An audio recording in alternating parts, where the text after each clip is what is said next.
పీకే audio ఫంక్షన్లో ఏం చెప్తూ నాకు ఏ హీరో సపోర్ట్ చేయలేదు ఎలక్షన్ టైంలో నేను ఒక్కనే నిలబడ్డానంటే, నిజంగా చెప్పాలంటే నేను ఎలక్షన్ టైంలో మీ సొంత అన్నే నమ్మలేదు. అది వేరే సబ్జెక్ట్ ఉంది, అది వేరే వీడియోలో చెప్తా.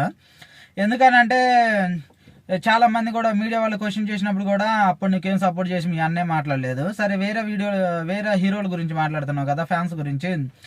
మరి నువ్వు పెద్ద అంతా అట్టగా అనుకున్నప్పుడు, ఎందుకంటే ఇప్పుడు గెలిచినవు కాబట్టి ఏదో నీ సొంత స్వయం కృషితో గెలిచినట్టు తలకాయ నెత్తికెక్కి పొగరు అనేది ఇప్పుడు మాట్లాడుతున్నావు. కానీ అప్పుడు మరి వెళ్ళి ఎలక్షన్ ముందు అందరికి దండలు పెట్టి పలానా హీరో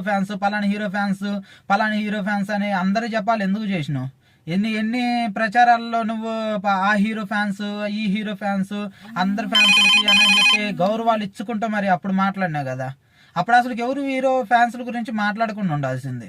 ఇప్పుడు గెలిచిన తర్వాత నీ ఒక్కడ స్వయం కృషితో ఏదో గెలిచినట్టు ఎందుకు ఇంత ఓవర్ యాక్షన్లు?